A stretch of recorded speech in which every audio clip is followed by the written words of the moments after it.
What's cracking, y'all? Welcome back to the station. Welcome back to the channel. Y'all know who it is. Your boy Ray G. You can find me on X at RayGQ. We took a week off. Your boy wasn't feeling well last week, but I'm back.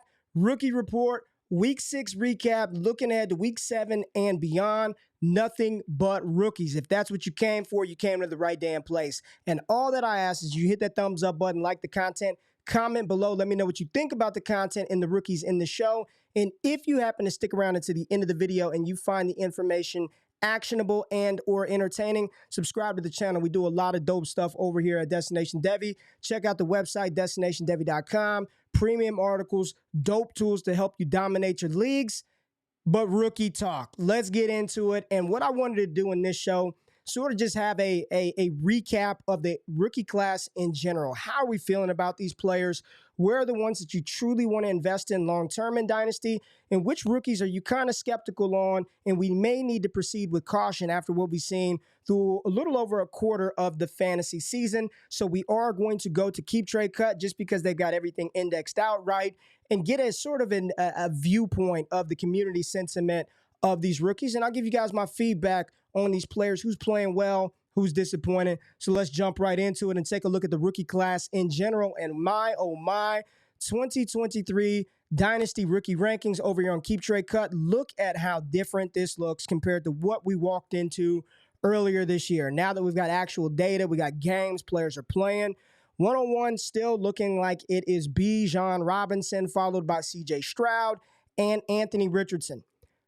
Throughout the entire draft process, I talked about I'm taking the quarterback over a running back, over a wide receiver, Anthony Richardson, 101. Now, what has happened and transpired since all of that? Rich probably going to miss the season with the AC joint shoulder surgery that he has to have. CJ Stroud smashing. Bijan Robinson playing very good football, but in this weird, murky situation with Tyler Algier, who continues to get this work. I see Bijan here at 1, and I still think it's the wrong decision. If I had to go back and redo 2023 rookie drafts right now, in Superflex formats, I would take both CJ Stroud and Anthony Richardson ahead of Bijan Robinson, and it has absolutely nothing to do with the skill set and talent of Bijan. But y'all, take a look at how the Dynasty community is currently valuing running backs in general. We see the NFL right now just transitioning away from giving one guy the bell cow work, giving these running backs long-term, big-time contracts. You're just seeing it happen. There's the haves and the have-nots. You got Christian McCaffrey and Bijan still inside the top 10, but after that, just start scrolling down. There's Breece Hall there at 18, and you could talk about that or argue it all you want. Got ETN sitting there at 24, and then the next running back. So listen to that. Bijan Robinson, Christian McCaffrey, Breece Hall, Travis Etienne, and De'Von Achane. That's what right now, according to the community consensus feeling, is the RB5, followed by Kenneth Walker. Then you got tight ends, you've got receivers, Puka Nacua being valued higher than Jonathan Taylor. So the point that I'm making is it has nothing to do with Bijan Robinson, the individual talent. Bijan Robinson is incredible. Like, come on, ain't nobody going to argue that. He's a fantastic running back, but the value in Dynasty is not housed inside the running back position. Go try to trade Bijan Robinson for CJ Stroud in the Superflex League straight up. You get laughed out of the building. Go try to trade Bijan straight up, and now maybe you can get it for Anthony Richardson because he's hurt. But prior to that injury, nobody in Superflex was giving up one of those two quarterbacks to acquire damn near any running back, let alone Bijan Robinson, as great as he may be. So still holding firm at number 1, and I still hold firm on the belief that he should not go or shouldn't have went number 1 overall in Superflex formats. But CJ Stroud making the big leap, and I do think this is okay. He is playing very good football right now. CJ Stroud is balling. Does he have the type of high-end ceiling that should warrant QB7 overall? I don't know about that. I think that's quite high, and it's the shiny new toy. We got a couple that are hitting, so it feels good. Seems a little high for CJ Stroud, but if you were able to acquire him at a discount because his S2 score and all that other bullshit that they were talking about going into it, Ohio State quarterbacks, he doesn't care about the game, you hit a home run. The Houston Texans 1,000% found their quarterback, their franchise changer of the future in CJ Stroud, and I anticipate him being a very, very high startup pick next year in traditional snake drafts, and in auctions, he's going to go for a lot of money. It's going to go for a lot of money in a startup. So CJ Stroud, A-Rich, both chilling, top 2 players. So when you look at what the 2023 class kind of looked like in April and May, June, throughout the summer, those top 3 are still up there, right? They were top 5, top 6 picks to begin the process, and they're still there. Now, one of the players who has risen up crazy heights, right? Just rocket ship to the moon, De'Von Achane. And he's hurt right now on IR, not coming back potentially until week 11. We'll see how the knee feels and how he looks when he gets back on the field. But what we did see from this young 22-year-old running back was exactly what I told you you'd see in the draft process. Explosiveness, a player that will put people's process to the test because he does have game-changing, elite home run football speed. Contact balance is dope. He can catch the ball. He's an incredible running back at Texas A&M.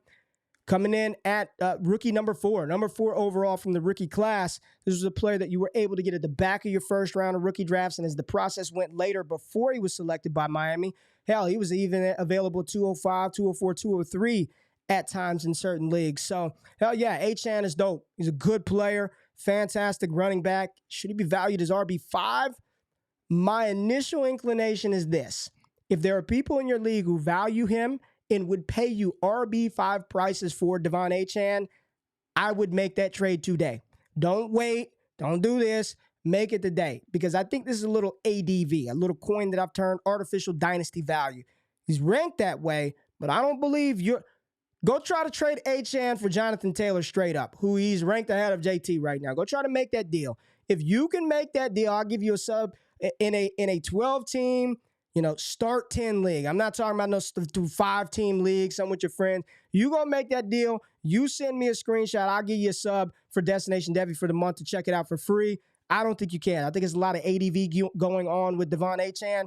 Dope player, but RB5, if I could sell for those prices, see you later, De'Von Achane. Sam LaPorta, and it says tight end 1. I'm assuming that's dynasty value. Let's just go over there. Dynasty rankings. Let's take a look at the tight end position. Wow, I didn't realize he was that high. Let's see where old Sam LaPorta is. Yes, he's being ranked as the dynasty tight end 1. Sam LaPorta, ahead of Travis Kelce, TJ Hawkinson, Mark Andrews, Kyle Pitts, and Dalton Kincaid. Wow. Sam LaPorta, astronomical rise up the top of the board. This was a tight end class. Supposed to be incredible. LaPorta. Who else do we have? Luke Musgrave, Dalton Kincaid, Michael Mayer. We'll talk about him in a little bit. Starting to make some noise. Schoonmaker, Washington Kraft, Strange making a little bit of noise. But Sam LaPorta already, look at the value. From the draft till now, just rocket ship right up to the top, leapfrogging Travis Kelce. And I really can't argue it, y'all. I can't make a strong case against it. He's young. He's in a great offense. The Lions should extend Jared Goff yesterday. Should have already been done. He's going to be a top target earner at the position for a very long time. He looks good. There were some people who were early adopters of Sam LaPorta, and it's paying off because he is playing like one of the best young tight ends that we've seen come into the league in a while. And the future's bright in Detroit with that young man and Jahmyr Gibbs and Dan Campbell and Amon-Ra and Jared Goff as well. So Sam LaPorta coming in as rookie number 5 is pretty incredible to see just how much this changes after you get a couple of games under your belt. Puka Nacua, we talked about him at great length, had his worst game as a pro this past Sunday. But guess what? Don't fear. 70% of the targets have gone to Cooper Kupp and Puka Nacua over the last 2 weeks. 70% of the team target share, those two players. The result wasn't there. We're chasing the process. The production will come. The opportunity is still dope for Puka Nacua. And as you look at this, wide receiver 1. Who had that on the bingo card? Nobody. Not a soul in fantasy football thought that this would ever be a realistic outcome. Yet here we are, 22-year-old Puka Nacua in a awesome offense with a great receiver next to him. This is only going to help him moving forward. I am still very excited about Puka Nacua, even though it was only 4 for 26, whatever he had. It's a player I'm investing in. So of this group right now, who would I actually be buying? Actively going out there, buying, trying to acquire these players for my franchise, for my dynasty rosters right now. I would say Anthony Richardson. CJ Stroud, I'm not trying to buy him right now. He's up there. He's valued that. I'm not trying to buy him right now. Can I get a value dip on a Rich? Probably still in on buying a little Puka Nacua after a down week. And then player number 7, rookie 7, Jahmyr Gibbs. Yes, sign me up. I'm all about buying Jahmyr Gibbs right now. Should be back this week. David Montgomery's banged up with the rib cartilage injury. Jahmyr Gibbs has shown the flashes. I know a lot of people are disappointed by the production, but the flashes are there. The opportunity has not come yet, and it does feel very DeAndre Swift-like, and I hope that's not the case. But damn, every time they give him the ball, he looks good. Just give him the ball, Detroit. What are you doing? Give him the damn ball. So I'm still in on Jahmyr Gibbs. Coming in as RB8 in Dynasty overall, 21 years old, youngest running back, I think, in the NFL. I think he's the youngest running back in the NFL is Jahmyr Gibbs. But I still want him. Still want this player.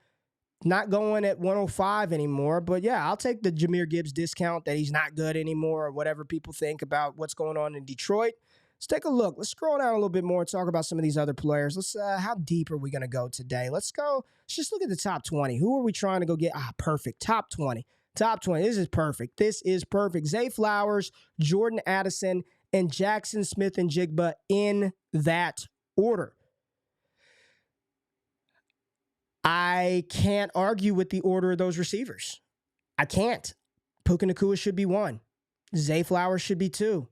Addison should probably be 3. JSN at 4. I think you can make a case for a couple of other players being ranked ahead of him. You see Tank Dell down there. Tank Dell is 24 years old. He's little and he's 24. He's an old rookie. But Zay Flowers, leading the team in target share with him and Mark Andrews, the receptions, the yards. He's going to be the best statistical wide receiver that they have after the end of the season as long as he stays healthy. It's not Bateman. It's not OBJ. Zay Flowers is awesome. Once he gets acclimated a little bit more, catch the damn ball. This is a great investment. Very happy about all the Zay Flowers shares that I have. Jordan Addison playing the quote-unquote number 1 receiver role, which he's not yet. He's not ready for that. Justin Jefferson, we don't know what his long-term outlook is going to be on that team. We don't know what's happening with Kirk Cousins.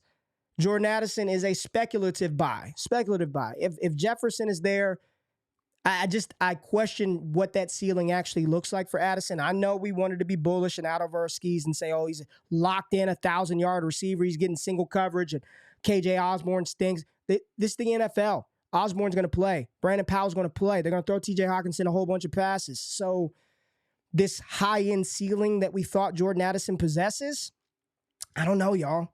I'm struggling with that one right now. I don't think it's as high-end as we thought. He's a very good player. He's scoring some touchdowns, but he's the type of guy that's going to be able to earn 20+% target share. Is he going to be the type of player that's going to get 30+% of the air yard share? And you know what I'm going at. I'm talking about some Trinity stuff that will be live on the YouTube channel tomorrow. If you're tapping in, subscribe to the channel. Hit the thumbs up button, like the content. Trinity series, dope. We have created, almost finished making the Trinity tracker that you can access on the website, its own individual tool, so you can look at things on your own time. JSN, Jaxson Smith-Njiba.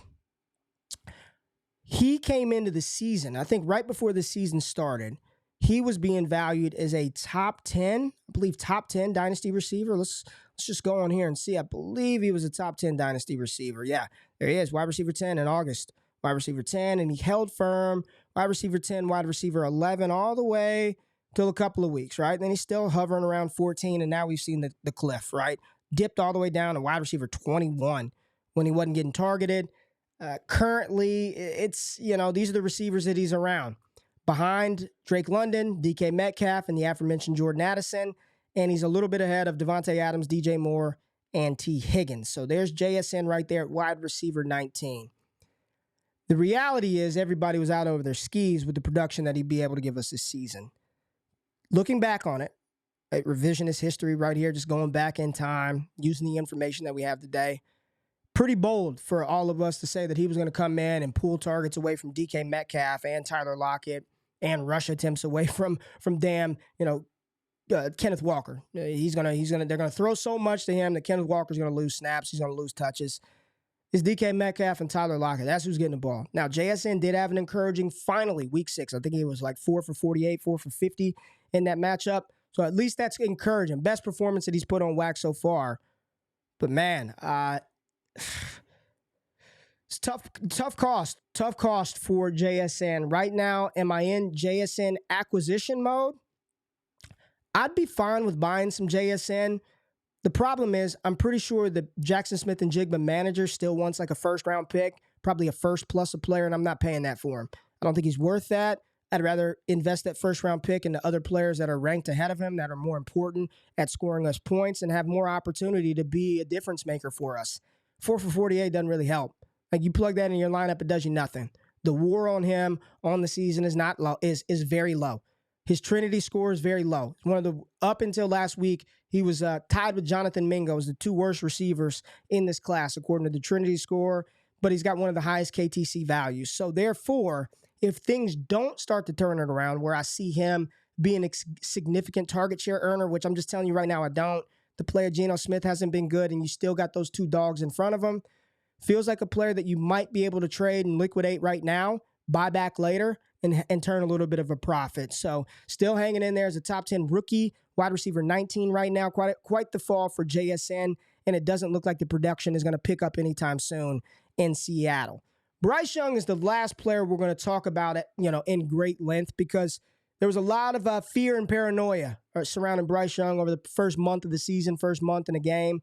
But the last 2 weeks, he has put quality tape on wax, very quality film, making Adam Thielen super relevant, which I told you about if you watched the Trinity.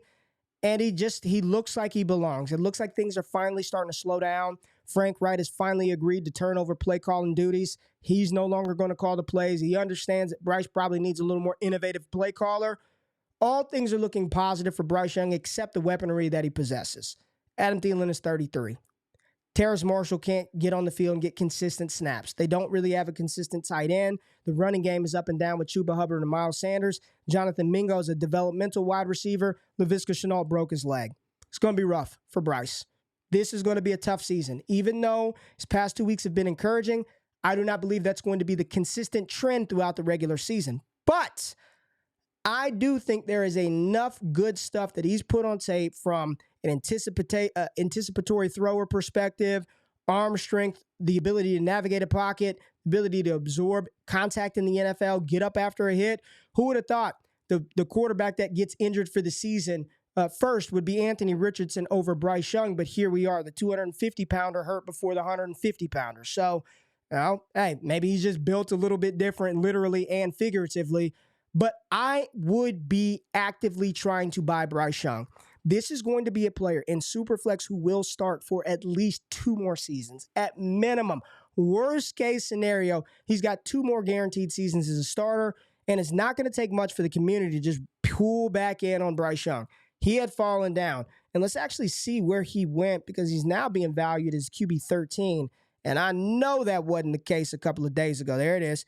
Yep, he dropped down about QB 15, seeing a little bit of a rise up for Bryce Young. At one point, he hit that QB 10 spot, but I'm very encouraged by what I've seen from Bryce. The situation is bad, not changing this year. It's going to be rough for him, buying Bryce Young. So of all the players we talked about sort of outside of that top 7, I'd be actively trying to get Bryce Young. Tank Dell playing very well with C.J. Stroud right now, but, is he going to be a true difference maker for your fantasy rosters? Best ball, absolutely. I want those spike weeks, but consistently plugging him into a lineup, I'm not actively trying to get Tank Dell. If I can get him thrown into a deal, fine, but I'm not offering anything significant to get him. Tajay Spears, love what we've seen from him. This has been one of the more impressive running backs not named Bijan Robinson on the season. Tajay Spears showing a lot of fantasy gamers why we were excited about him at Mobile during the Senior Bowl. 48-yard reception this past week. Every time they give him the ball, he seems to make players miss. I believe he's ranked quite highly with missed tackles forced on the season, despite sharing the backfield with Derrick Henry. Would I be trying to acquire Spears? I'm not really in the business of buying running backs that can't give me their full level of production in year 1, but I wouldn't mind getting Spears thrown into a deal or two. No doubt about it. Dalton Kincaid, we talked about him so much on this damn show. Buffalo doesn't know how to use him. They just don't know how to use him. He's good. I think he can be good. He's had spurts, but we have yet to see anything blow up worthy to get us really excited about him long-term in this offense. Instead of drafting a damn tight end to play your slot receiver role, why don't you just draft a receiver, Buffalo? You probably should have done that and let Dalton Kincaid go somewhere else where he could have been utilized. Could have been a damn Dallas Cowboy. But Dalton Kincaid, I would say I'd be actively buying him, but he's valued as tight end 6, so I doubt you're getting any kind of discount on him. Maybe because he's hurt, maybe because Dawson Knox is playing a lot. I try it, still very bullish on his outlook because he has been involved, just hasn't gotten that concentrated target share that Sam LaPorta has received. Quentin Johnston, I'm not going into it, y'all. I'm not going into it. I don't want to do it. We're not going to helmet scout. but I'm done with TCU receivers. I'm done with TCU wide receivers. I'm done. QJ, first round pick, 21st overall, TCU. Jalen Reagor, first round pick, 21st overall, TCU. Right after Jalen Reagor, Justin Jefferson. Right after Quentin Johnson, not Justin Jefferson, but a pick after QJ went, Zay Flowers and Jordan Addison off of the board. Like, I'm pretty sure Los Angeles would have rather had either of those two players than QJ. Is all hope lost? I'm not going to say all hope is lost for QJ, but nobody wants him. I'll just leave it at that. Nobody wants him right now. Josh Downs rising up the boards. Talked about him on the Trinity Show last week. Good to see him get in the end zone this week, and he was second on the team in targets. Very good for him. His Trinity score is moving up. Make sure Trinity Tracker dropping soon on DestinationDevy.com. Zach Charbonnet hasn't done a lot. He's dropped quite a bit from where we started at the beginning. Dropped down quite a bit. Kenneth Walker's playing out of his mind. I know he only averaging like 3 yards a carry, but the dude is a workhorse. He is keeping Seattle where they're at because he's damn sure not Geno Smith and the way that he's playing football right now. Rashee Rice, this is one, if of any player that I'll be actively trying to get right now that I believe is still at a relatively cheap cost, it's Rashee Rice. Give me all the Rashee Rice I can get. His Trinity score is very high. The targets per route run, high. He's getting more and more acclimated in this Kansas City Chiefs offense. Is he a replacement, direct one-for-one replacement for Tyreek Hill? Hell no. No Tyreek Hill. Ain't nobody replacing Tyreek Hill. But I do believe that he brings a different element to that wide receiver room for Patrick Mahomes, and you start to see the connection grow. I want Rashee Rice. I am actively trying to buy Rashee Rice, and I think you should too. Roschon Johnson, we thought we'd see the Roschon Johnson blow-up game last week with Khalil Herbert landing on IR. He didn't clear concussion protocol, but it feels like I think he's out of protocol now. So Roschon Johnson, we get to see him play. Unfortunately, no Justin Fields there. He may have to tote the rock quite a bit. So if you're looking for some cheap production out of a running back, maybe go get Roschon. Deontay Foreman fumbled the rock. He didn't look very good in the game. Go get you some Roschon Johnson. And the final rookie I want to talk about was a rookie that I loved. I loved Michael Mayer. Loved him. I thought he was a very good tight end. I know he didn't test like an athletic monster, didn't test like a freak, but I saw him, the dude, play tight end for 3 years at Notre Dame and was unstoppable. And the Raiders are finally realizing, damn, maybe we should throw this guy the ball instead of Austin Hooper. Maybe we should get him involved in the offense, and it's playing dividends. He's had 11 targets on the season. I believe 8 or 9 of them come in the last 2 weeks. Michael Mayer. Rashee Rice, Michael Mayer, especially in a tight end landscape that is so desolate, so up and down, so finicky. Go try to get you some Michael Mayer. Go try to get you some Michael Mayer and get rid of one of these, these artificial dynasty valued tight ends. Like, let's go to the tight end position real quick and just see who's ahead of Michael Mayer. Like, honestly, why do you want George Kittle over him? Kittle's dope. He got those 3 passes and 3 touchdowns. Very next week, 1 pass. He's so hit or miss now. 30-year-old tight end in an offense that wants to move the ball downfield. Seems like he does a lot more stuff blocking. I like Kittle. If I can trade George Kittle to get Michael Mayer plus, I'm doing that every single day of the week. Can I trade Dallas Goedert to get Michael Mayer plus? Dalton Kincaid to get Michael Mayer plus? Hell, in a league, I traded Kyle Pitts a week and a half ago for Michael Mayer in 2 seconds, and I feel great about it, even better today than I did then. So I do believe there are some pivots you can make at the tight end spot. Hell, Travis Kelce, he's an automatic scorer. Think about this. If you are a failed contender and you're trying to rebuild, tank for next season, and you're holding Travis Kelce, trade Kelce for Michael Mayer in a first. Like, who cares? Get the points off for your roster. Clear it off. It's dynasty strategy. Get rid of Kelce. Kelce doesn't, if your team is 1-5, 0-6, 2-4, you know you ain't got no damn quarterbacks, running backs are injured. Don't hold on to points. Clear points to ensure your chances of getting the top pick in rookie drafts.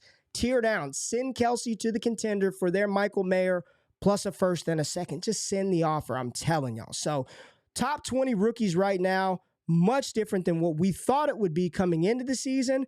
But damn, this is why we love football. This is why we play fantasy. And this is why y'all tap in. Another episode of the Rookie Report down. Week 6 in the books. We'll be back next week following week 7 games. Kind of recap what we saw from these rookies. What did we learn? What were the takeaways? Who do we need to buy? Who do we need to sell? So again, if you stuck around to this point of the video, got you out in about 25 minutes, hit that thumbs up button, like, comment, and subscribe.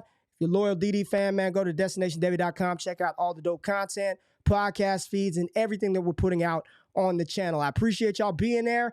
Tap in tomorrow. So I got breakfast and bets in the morning. We're going to run through the NFL's Thursday night football slate as well as the Trinity report. Y'all be blessed. Have a good one. I'll see y'all later. I'm out. Peace.